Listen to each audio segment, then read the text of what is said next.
My fiancé said, "You're being dramatic. It's just a girl's trip," when I found condoms in her suitcase. I said, "You're right, I am dramatic." Then I planned an actual drama at the airport, and it made it to the local news. I, 28M, never thought I'd be the type of person to make local news, but here we are. It all started 3 weeks ago when my fiancé of 2 years announced she was taking a girl's trip to Miami. Nothing unusual about that. She'd done similar trips before, and I'd always been supportive.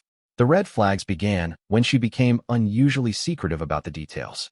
When I casually asked who was going, she gave vague answers about the usual crowd, without naming anyone specific. When I mentioned maybe joining for a day since I had some vacation time saved up, she quickly shut that down, saying it was strictly a girls-only bonding experience.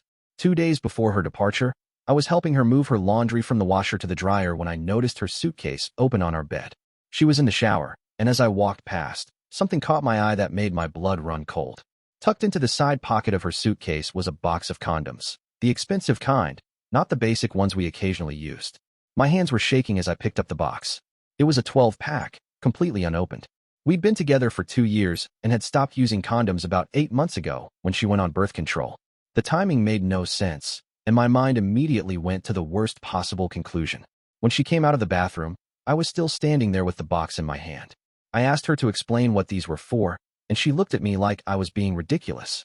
She said they were just for safety, that the girls always pack protection when they traveled together. She insisted it was just being responsible, nothing more. I pressed further, asking why she needed protection if this was just a girl's trip. That's when she said those words that would haunt me for the next 72 hours. "You're being dramatic. It's just a girl's trip." The dismissive tone in her voice, the way she rolled her eyes. It felt like she was treating me like an insecure child rather than her concerned fiancé. I told her I wasn't comfortable with this, that something felt off about the whole situation. She doubled down, accusing me of being controlling and paranoid. She said if I couldn't trust her after 2 years together, then maybe we had bigger problems than a box of condoms. That night, she slept on the couch, claiming she needed space from my toxic jealousy. I barely slept, my mind racing with possibilities. The next morning, she was cold and distant, speaking to me only when necessary. The day of her departure, she kissed me goodbye at the door like nothing had happened. She told me she loved me and would call me every night. I watched her Uber pull away, and something inside me snapped. I realized she was right about one thing. I was being dramatic. But if she wanted drama, I'd give her drama. I spent the morning making phone calls. First, I called her best friend, the one she usually traveled with. When I asked if she was excited about Miami, there was a long pause. She had no idea what I was talking about. She wasn't going to Miami, hadn't planned any trip, and hadn't heard from my fiancé about any group vacation. I called 2 more of her close friends. Same story. No one knew about any girl's trip to Miami. My heart was pounding as the reality sank in. She had lied about everything. This wasn't a girl's trip at all. She was going to Miami to be with someone else, and she'd planned this elaborate deception to cover it up. That's when I decided to get creative with my revenge. I knew her flight details. She'd left them on our kitchen counter, probably thinking I wouldn't pay attention. Her flight was departing at 2:30 p.m. from our local airport. I had about 4 hours to execute what I was already calling Operation Drama Queen in my head. First, I drove to the party supply store and bought everything I needed: a large banner, markers, balloons, and a megaphone I found in the electronics section. Then I went to the print shop and had them make several signs with professional lettering. The banner read, "Welcome home from your girl's trip. Honey, how were the condoms?" The signs had various messages like, "Cheaters never prosper," "Miami girl's trip," or "Miami guy's trip," and my personal favorite. She said I was being dramatic. She was right. I recruited my brother and 2 of my closest friends to help with the execution. I explained the situation, showed them the evidence, and they were immediately on board. My brother suggested we document everything for legal purposes, just in case things got messy later. We arrived at the airport at noon, 3 hours before her scheduled return flight the next day. I checked the arrivals board online and confirmed her flight was on time. The airport wasn't huge. It was a regional airport that served our mid-sized city, so we'd definitely be visible. I chose a spot right in the main arrivals area where everyone coming off domestic flights would have to pass through. The airport security was initially concerned about our signs and megaphone, but when I explained I was just welcoming my fiancé home from vacation, they seemed to think it was romantic and let us proceed. The local news station happened to be at the airport that day covering a separate story about increased travel volume during summer vacation season. Their reporter noticed our setup and came over to ask what we were celebrating. I gave her the full story. I showed her photos of the condoms I'd found, explained about the fake girl's trip, and told her how I discovered none of her friends were actually going. I explained that my fiancé had called me dramatic, so I was giving her the drama she apparently wanted. The reporter was fascinated.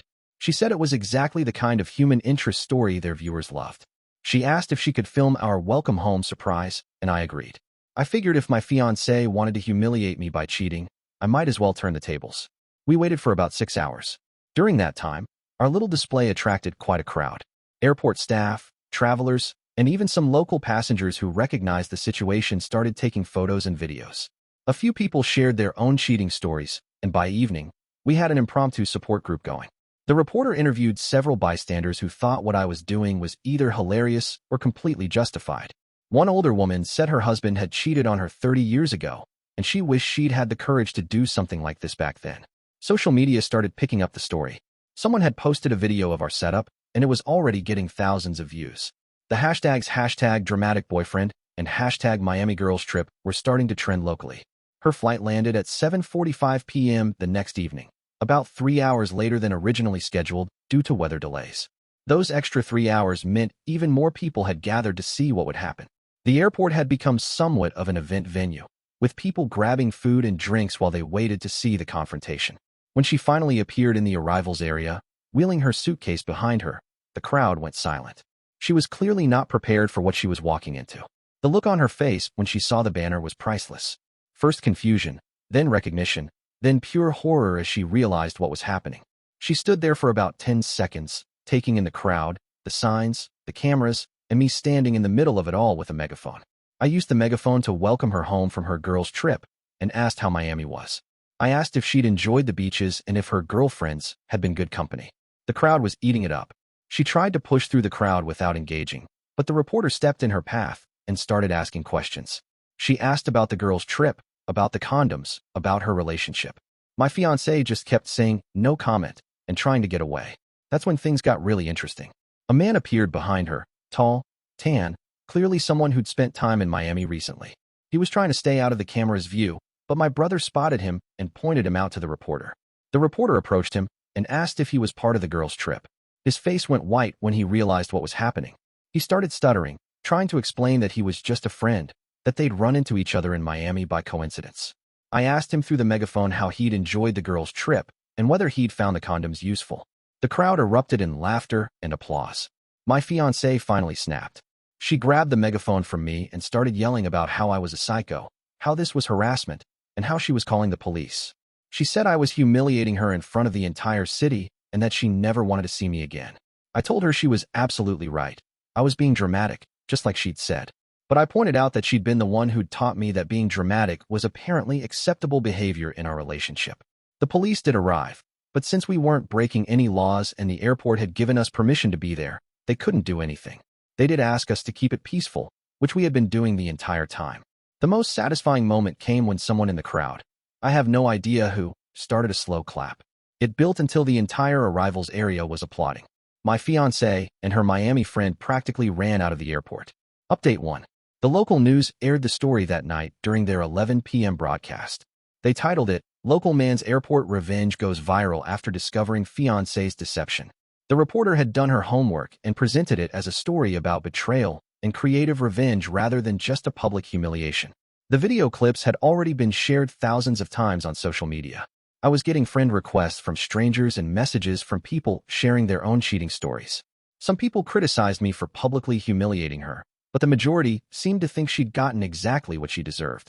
My phone was blowing up with calls and texts. My family was supportive but concerned about the public nature of what I'd done.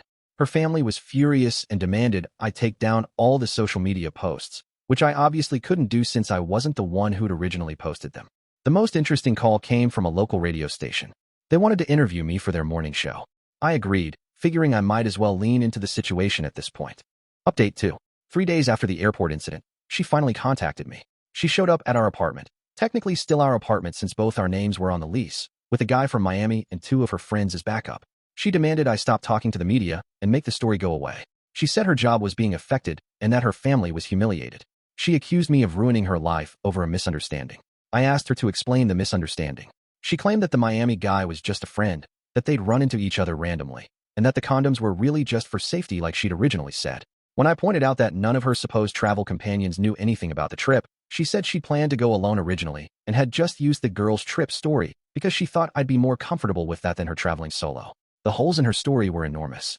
I asked why she'd need condoms for a solo trip if she wasn't planning to meet anyone. I asked why she hadn't just told me the truth about traveling alone. I asked why this random encounter with her friend had resulted in them returning on the same flight. She couldn't provide satisfactory answers to any of these questions. Finally, she admitted that yes, she'd been talking to the Miami guy online for a few months, and yes, the trip had been planned around meeting him, but she insisted nothing physical had happened. Even if that were true, which I doubted, the emotional betrayal and the elaborate lies were more than enough for me. I told her I wanted her to move out and that our engagement was over. She tried to turn it around on me, saying that my public humiliation stunt had been abusive and controlling. She said no one would ever want to be with someone who could do something so cruel and vindictive. I told her she was probably right, but I'd rather be alone than be with someone I couldn't trust. Update 3. A week later, the story had taken on a life of its own. The local news story had been picked up by several national outlets. I was getting interview requests from talk shows and podcasts. Someone had even created a GoFundMe to help me pay for what they called my epic revenge expenses, though I never asked for that, and ended up donating all the money to a local charity. The most unexpected development was the number of people who reached out to share similar experiences. I heard from dozens of people who'd been cheated on and wished they'd had the courage to do something bold in response. I also heard from a few people who admitted they'd been cheaters themselves and said my story had made them realize the full impact of their actions. My ex-fiancée had moved out completely and blocked me on all social media. Through mutual friends, I heard that she and the Miami guy had actually started a relationship, which basically confirmed that her claims about nothing physical happening were lies. The radio interview had gone well, and I'd been invited back for a follow-up show. I was starting to realize that this experience, as painful as it had been, was teaching me something important about standing up for myself. The apartment felt empty without her stuff there, but it also felt honest for the first time in months. I'd been living with someone who was actively deceiving me, and the relief of not having to wonder or worry about her lies was immense. Looking back, I don't regret what I did. Could I have handled it more privately? Absolutely. But something about her dismissive, "You're being dramatic," comment had touched a nerve. She'd made me feel like my concerns and feelings didn't matter, like I was being unreasonable for expecting honesty from my fiancé. The airport revenge had been dramatic, but it had also been honest. Everything I displayed on those signs was true. Every question I'd asked through that megaphone was legitimate. If she felt humiliated, it was because her actions were humiliating, not because I'd fabricated anything. The local news story eventually died down, though it still pops up occasionally when people share crazy revenge stories online. I've learned to laugh about it now, and I've even been on a few dates with women who recognized me from the story and thought what I'd done was either hilarious or justified. The whole experience taught me that sometimes being dramatic isn't a weakness. Sometimes it's exactly what a situation calls for. And sometimes the person calling you dramatic is just trying to deflect attention from their own bad behavior. I'm still single, still living in the same apartment, and still occasionally get recognized at the airport. But I'm honest. I'm not being lied to every day, and I sleep well at night knowing I stood up for myself when it mattered. She was right about one thing. I was being dramatic. But she was wrong about everything else. If you'd like to see more stories like this, a gentle tap on the subscribe button would mean the world to us. Please subscribe.